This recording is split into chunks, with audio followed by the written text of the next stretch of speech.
Bismillahirrahmanirrahim. Assalamualaikum warahmatullahi wabarakatuh.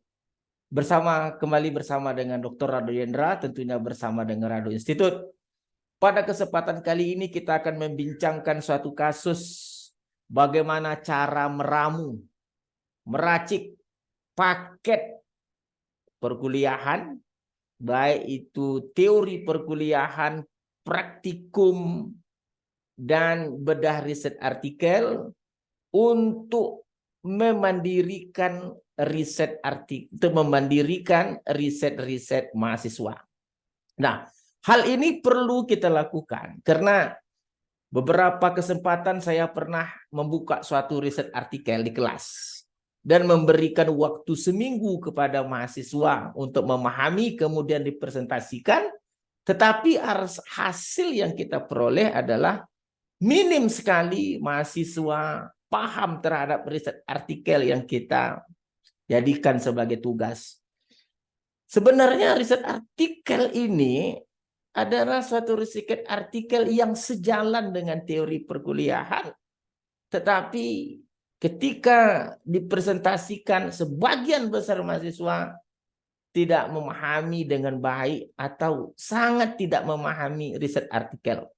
Oleh sebab itu, Rado Institute berkewajiban mencoba meramu teori perkuliahan, praktikum, dan bedah riset artikel untuk dapat memahami dengan baik suatu riset artikel. Tentu, jika ini dapat dilakukan dengan baik, artinya apa? Bahwa memandirikan riset mahasiswa itu adalah suatu hal yang mudah dan mungkin untuk dilakukan. Oke, oleh sebab itu kita akan coba bagaimana Rado Institute meramu teori perkuliahan, praktikum, dan bedah riset artikel untuk menghasilkan riset yang baik. Oke, kita coba lihat. Nah, ada suatu riset artikel yang coba dibentangkan kepada mahasiswa kita. Di antaranya adalah riset artikel tentang pemodelan peluang. Katakanlah judul yang diberikan adalah dalam suatu jurnal of Modern Applied Statistical Methods, dengan judul On Exponentiated Weibull Distribution for Modeling Wind Speed in Southwestern Nigeria. Nah, untuk memahami riset artikel ini, Rado Institute telah mencoba meracik beberapa video, beberapa bahan ajar dalam bentuk video, di antaranya adalah seperti mata kuliah teori peluang, di mana di sini terdapat 5 video yang dapat diadopsi atau dapat digunakan mahasiswa untuk memahami riset artikel tentang model peluang ini, dan ada sekitar 6 video untuk mata kuliah statistik matematika, dan ditambah dengan 5 video dalam praktikum, 4 video dalam praktikum, dan ditambah dengan contoh bedah riset artikel sekitar 3 video.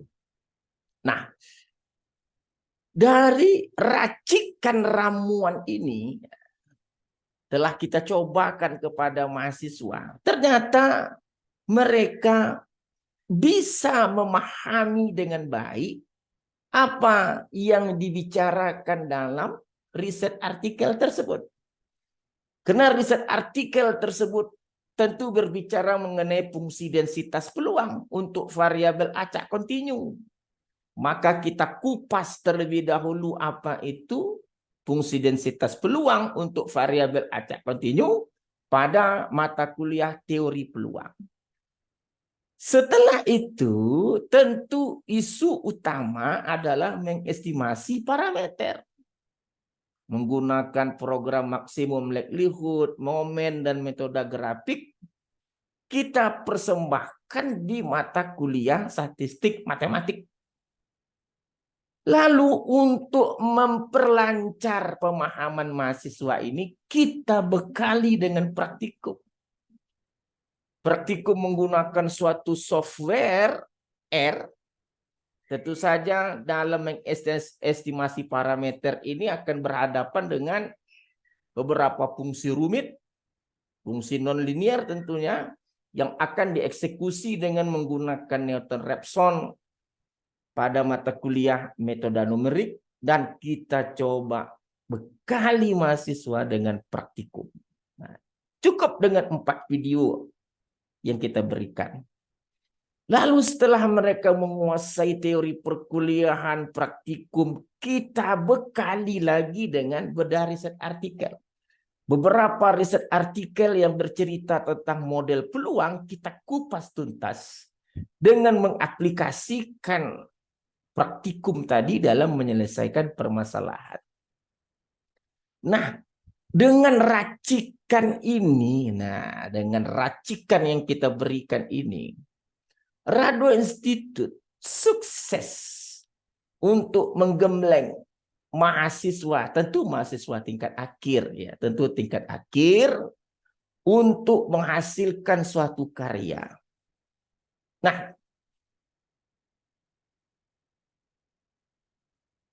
dari apa yang kita bincangkan tadi, bagaimana meracik suatu perkuliahan, bahan-bahan perkuliahan untuk paham dalam memahami suatu riset artikel, ini mungkin sangat baik untuk diberikan suatu mata kuliah khusus pada akhir-akhir semester.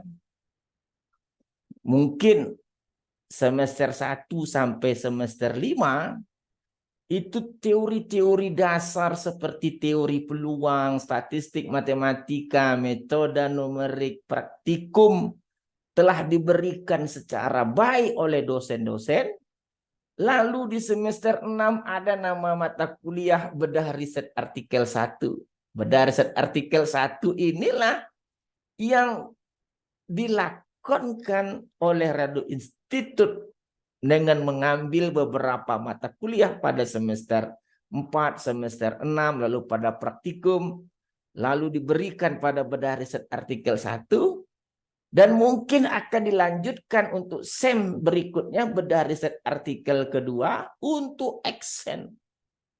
Jadi apa yang telah didapat melalui hasil racikan dalam mata kuliah bedah riset artikel 1 tadi, masuk semester berikutnya bedah riset artikel 2, maka hasilnya tentu akan menjadi suatu riset artikel yang dapat dipublikasikan, dan tentu saja tentu ada reward yang diperoleh oleh mahasiswa jika berhasil terbit.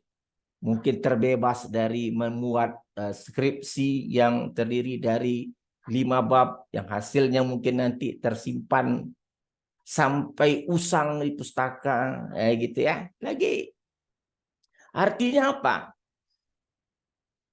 Inovasi dalam meracik atau menghasilkan paket-paket mata kuliah untuk dapat memandirikan riset mahasiswa ini mungkin perlu dibicarakan pada saat ini. Bisa jadi yang disampaikan oleh Rado Institute ini mungkin bisa diadopsi oleh rekan-rekan prodi dimanapun berada, dengan mencoba memunculkan mata kuliah bedah riset artikel 1 dan bedah riset artikel 2. Sesuai tentunya dengan bidang-bidang yang dimiliki oleh prodi matematik. Mungkin ada prodi murni, prodi statistik, ya, applied, dan seterusnya. Oke, saya rasa apa yang kita bincangkan pada saat ini sangat menarik sekali. Bagaimana suatu inovasi dalam meracik atau menghasilkan meramu kurikulum yang dapat memandirikan riset artikel mahasiswa. Itu mungkin dari sekarang mulai dipikirkan untuk memandirikan riset artikel mahasiswa. Dan ini dapat terjadi tentu jika seorang dosen memiliki banyak stok riset artikel yang dikuasai oleh dosen tersebut. Saya rasa Radu Yendra dari Radu Institute undur diri dulu. Assalamualaikum warahmatullahi wabarakatuh.